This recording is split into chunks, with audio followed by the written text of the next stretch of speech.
Bendiciones, amadas hermanas. Para aquellas que no me conocen, mi nombre es Vivian y tuve la oportunidad de ser parte de ese hermoso estudio de los atributos de Dios. Dirigí uno de los grupos, tuvimos una experiencia hermosa a través de este estudio y también tengo la oportunidad de colaborar con Vanessa en el Ministerio Rayo Mai. Esta semana pasada tuvimos el cierre del estudio y Vanessa me había pedido si podía traer mi testimonio. Resulta que el tiempo apremiaba, quedaban algunos puntos pendientes por compartir de la agenda, entonces fui muy breve, pero Vanessa me pidió si podía enviar el testimonio a través de un video, es lo que me dispongo a hacer. Trataré de ser lo más breve posible. Hace unas semanas tuve la gran oportunidad de ser parte de un retiro de damas donde el Señor literalmente me llevó a este lugar.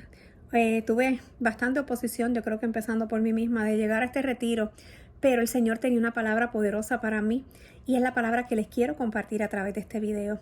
El tema de este retiro era confiaré y recibimos una palabra muy hermosa de qué cosas tenemos que hacer para tener una confianza activa en el Señor. La pastora que nos trajo el mensaje nos dijo 3 cosas.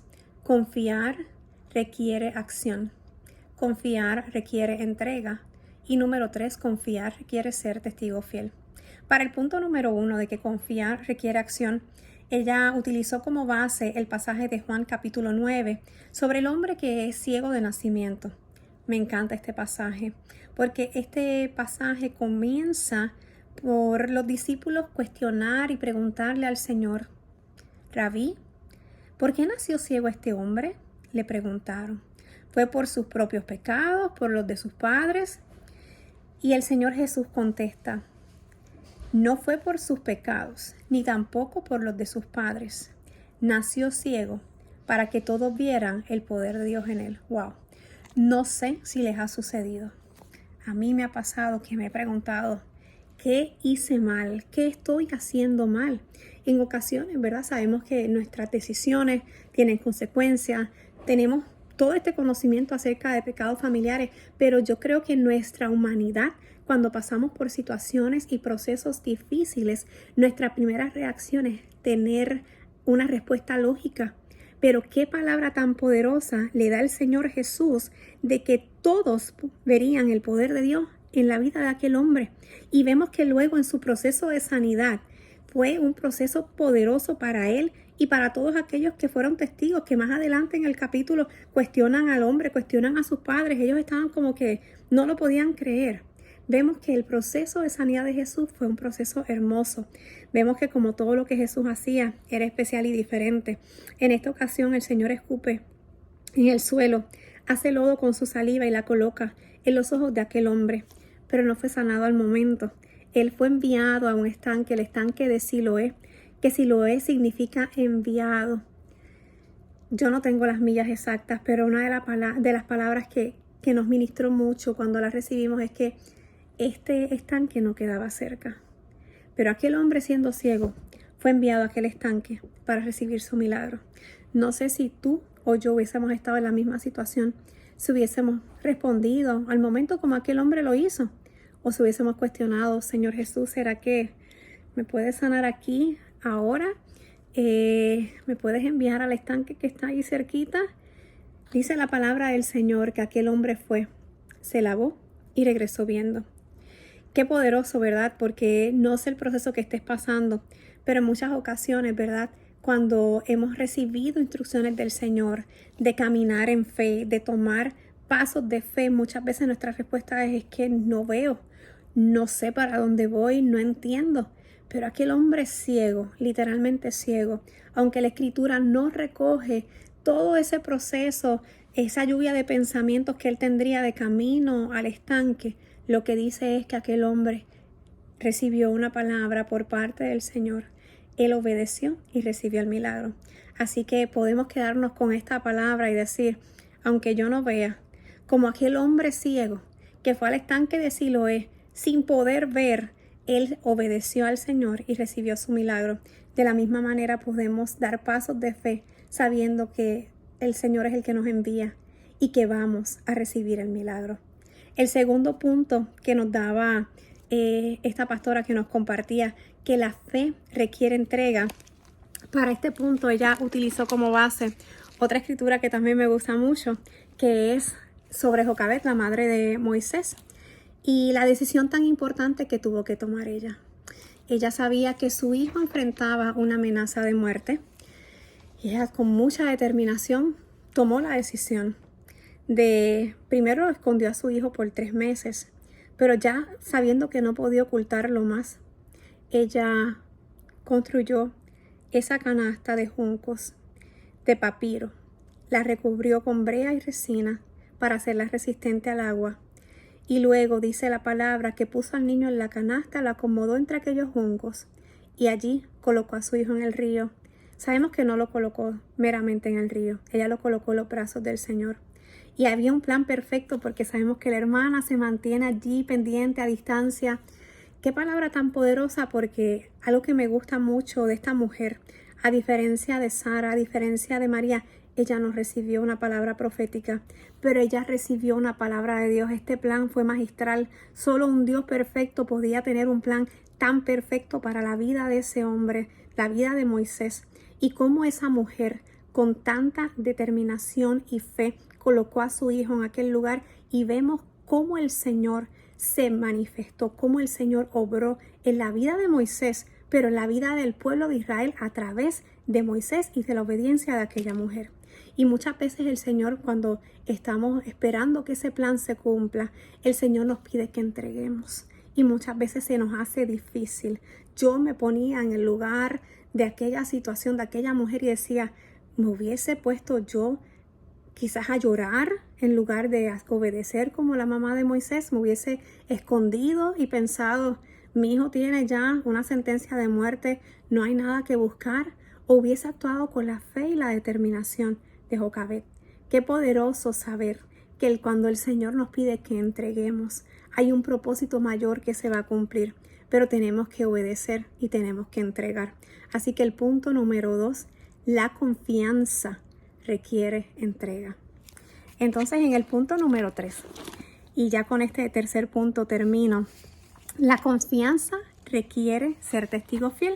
Y le quiero compartir este pasaje que se encuentra en Santiago, capítulo 1, versículos del 2 al 4, que dice, amados hermanos, cuando tengan que enfrentar cualquier tipo de problemas, considérenlo como un tiempo para alegrarse mucho, porque ustedes saben que siempre que se pone a prueba la fe, la constancia tiene una oportunidad para desarrollarse.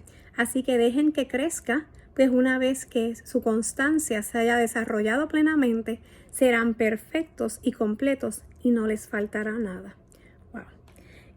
Ciertamente esta palabra fue muy poderosa también para mí, sobre todo entendiendo que en medio de los procesos, nosotros muy pocas veces, y en mi caso, difícilmente puedo decir que mi primera reacción ante el proceso es decir, wow, tengo una oportunidad para alegrarme.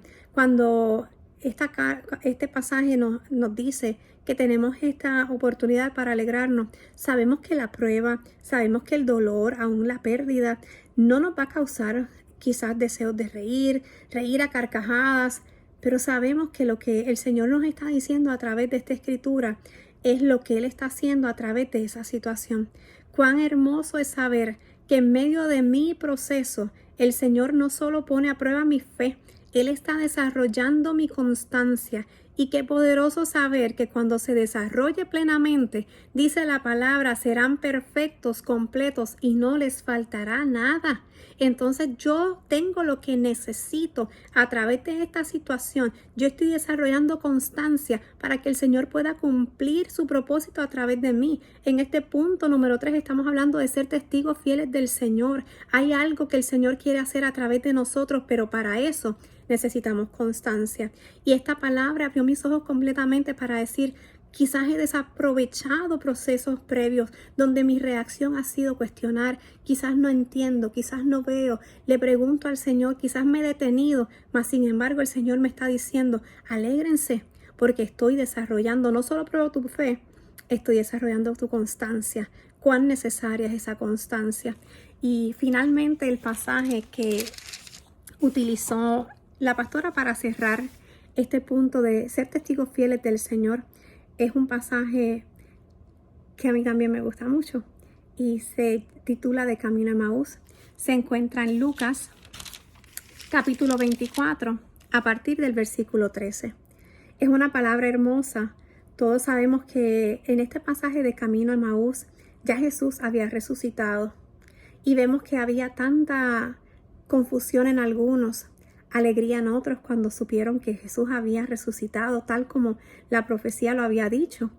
Pero estos hombres iban caminando y ciertamente estaban muy tristes. Jesús se les aparece en el camino y cuando el Señor se les aparece y le dice, ¿de qué vienen discutiendo tan profundamente en el camino?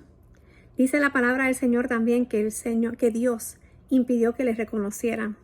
Así que definitivamente en esta conversación ellos estaban hablando con su corazón totalmente abierto porque ellos no sabían que Jesús caminaba junto a ellos. Ellos contestan, tú debes ser la única persona en Jerusalén que no oyó acerca de las cosas que han sucedido allí. ¿Qué cosas?, preguntó Jesús. Me fascina. Porque entonces ellos comienzan a decirle, y ellos decían, es que nosotros teníamos esa esperanza de que fuera el Mesías que había venido para rescatar a Israel. Y todo esto sucedió hace 3 días. Wow, ellos estaban tan tristes pensando, teníamos nuestra esperanza en Él. Entonces, cuando ellos están compartiendo esta palabra, hablando de que las mujeres habían ido a la tumba, luego de que Jesús estaba vivo, fue lo que ellas testificaron. Más adelante, dice la palabra que Jesús les dice, qué necios son. Les cuesta tanto creer todo lo que los profetas escribieron en las Escrituras. Ciertamente los ojos de estos hombres habían sido cerrados, pero ellos conocían del Señor Jesús. Ellos conocían al Señor. Ellos están diciéndole al Señor, teníamos una esperanza de que Él fuera el Mesías. ¿Por qué dudaron? ¿Por qué dudaban? Luego de su caminar, dice la palabra que ellos le suplicaron al Señor, quédate con nosotros esta noche, porque se está haciendo tarde. El Señor Jesús se quedó con ellos, les acompañó. Al sentarse, tomó el pan, lo bendijo, lo partió, se lo dio a ellos y de pronto se abrieron sus ojos. Qué maravilloso ese evento que sucedió en aquel momento de comunión, sus ojos fueron abiertos. Y dice más adelante, entonces se dijeron el uno al otro, ¿no ardía nuestro corazón cuando nos hablaba en el camino? Había algo especial en aquella palabra del Señor Jesús, pero todavía había congoja en sus corazones. Pero en aquel momento íntimo, sus ojos fueron abiertos. Y es una palabra muy poderosa que nosotros podemos también asirnos de ella y que sea plantada en nuestro corazón, que cuando recibimos esa palabra del Señor, no debemos dudar. Ellos no entendían. Aún dice la palabra, sus ojos fueron cerrados. Pero ¿cómo ellos de todas maneras caminando con Jesús, habiendo recibido una profecía, habiendo creído en que aquel era el Mesías, dudaron? Qué bueno que al final vemos esta palabra donde nos dice que en ese momento de la comunión donde Jesús parte el pan, esos ojos fueron abiertos. Entonces en la intimidad con el Señor podemos tener esa seguridad y esa confianza de que en la intimidad nuestros ojos son abiertos. A mí me gustó mucho una pregunta que nos lanzó la pastora en este punto final. Ella nos contaba y decía, en el caminar de Jesús, mucha gente le seguía, algunos porque les gustaba escuchar sus enseñanzas, otros meramente porque estaban novelereando y querían saber qué pasaba. Y habían otros que en vez de tener encuentros casuales, fueron sus discípulos. Pero ser discípulo requiere pasar por procesos. Dios es un Dios de procesos. Y como vemos en su palabra, ¿verdad? Esto requiere tener nuestra confianza en el Señor. Como le dije en estos 3 puntos, confiar requiere acción. Confiar requiere entrega. Y confiar requiere ser testigos fieles del Señor, sabiendo que nos sometemos a procesos, como leíamos en Santiago, donde nuestra fe es probada, donde desarrollamos constancia y desarrollamos lo que necesitamos para ser esos testigos que el Señor nos está pidiendo que sean. Y qué lindo escuchar que muchas veces en esos momentos de duda, en la intimidad con el Señor, nuestros ojos son abiertos. Así que los dejo con esta palabra. No fui tan breve como pensé, pero solamente oro para que, así como ministró de una manera tan hermosa mi corazón, ministre el corazón de ustedes y que también puedan compartirla. Muchas bendiciones. Que el Señor continúe bendiciéndoles de una manera especial. Un abrazo para todas.